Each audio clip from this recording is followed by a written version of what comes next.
சரவண பவ. ஆதியோகம் channel viewers அனைவருக்கும் வணக்கம்.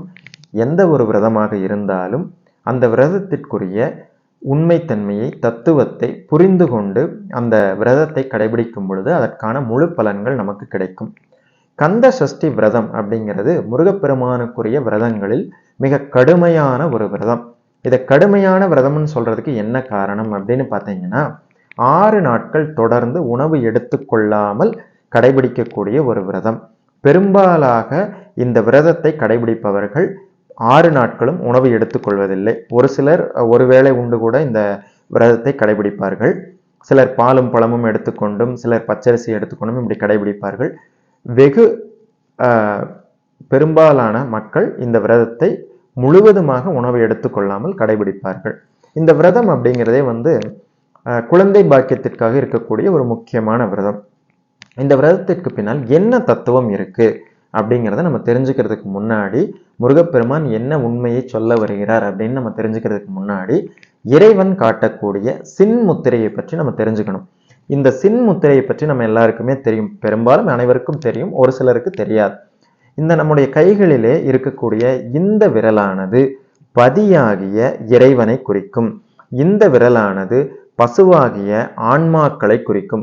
இந்த 3 விரல்களும் ஆணவம், மாயை, கண்மம் என்கின்ற முக்குணங்களை, மும்மலங்களை குறிக்கும். இது ஆணவத்தையும், இது மாயையும், அது கண்மத்தையும் குறிக்கும். இந்த முக்குணங்களிலிருந்து, மும்மலங்களிலிருந்து ஆன்மாவாகிய இந்த பசு பதியாகிய இறைவனை சேர வளைந்து வர வேண்டும். அவற்றிலிருந்து பிரிந்து வளைந்து வர வேண்டும். வளைந்து இறைவனை சேருகிறது. அதைத்தான் நம்ம சொல்லுவோம் பூஜ்யத்திற்குள் ராஜ்யம், இறைவனின் ராஜ்யம் அப்படின்னு இதைத்தான் சொல்லுவோம். இந்த மும்மலங்களை ஒழிக்க வேண்டும். இந்த கந்த சஷ்டி விரதத்துடைய தத்துவமும் இதுதான். மும்மலங்கள் அப்படின்னு பார்த்தீங்கன்னா ஆணவம், மாயை, கண்மம். ஆணவம் அப்படிங்கிறது நான், எனது அப்படிங்கிற 2ம் ஆணவம். மாயை அப்படிங்கிறது மயக்கத்தை ஏற்படுத்தக்கூடியது, உலக பொருட்கள் மீது பற்றை ஏற்படுத்தக்கூடியது.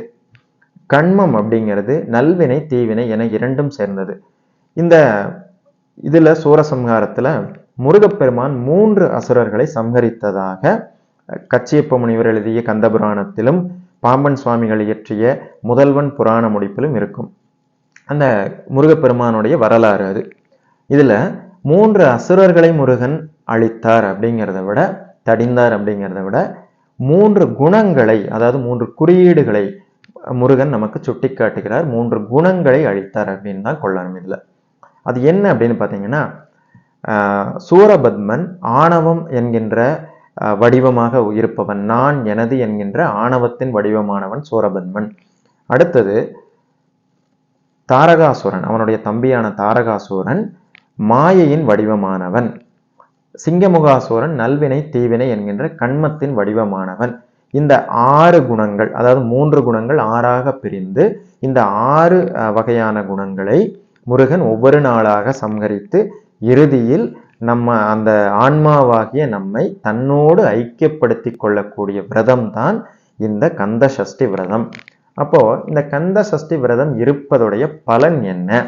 நம்ம இருக்கும் பொழுது எதை விடணும் அப்படின்னு பார்த்தோம்னா, எதற்கு பட்டினி விரதம் இருக்கிறது அப்படின்னு பார்த்தீங்கன்னா, தான் என்ற அகந்தை அந்த பட்டினி விரதத்தில் அழியும். அதற்காகத்தான் இந்த பட்டினி விரதம் இருப்பது.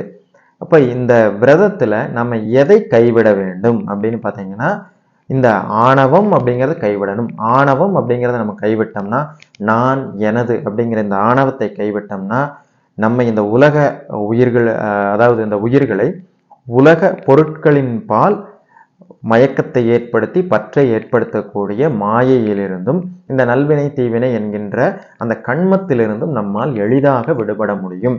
இந்த கந்த சஷ்டி விரதத்தின் மூலமாக நாம் இந்த மாயைகளை ஒழித்து, இந்த மும்மலங்களை அழித்து இறைவனாகிய முருகனோடு ஐக்கியமாக முடியும். அதற்காகத்தான் இந்த கந்த சஷ்டி விரதம். இந்த கந்த சஷ்டி விரதத்தில் மிகப்பெரிய ஒரு பலனே என்ன அப்படிங்கிறத பார்த்தீங்கன்னா, நாம் இறைவனை அடைவது. முருகப்பெருமான் என்கின்ற பதியை பசுவாகிய நாம் அனைவரும் சென்று அடைதல் தான் இந்த விரதத்துடைய முக்கியமான நோக்கம்.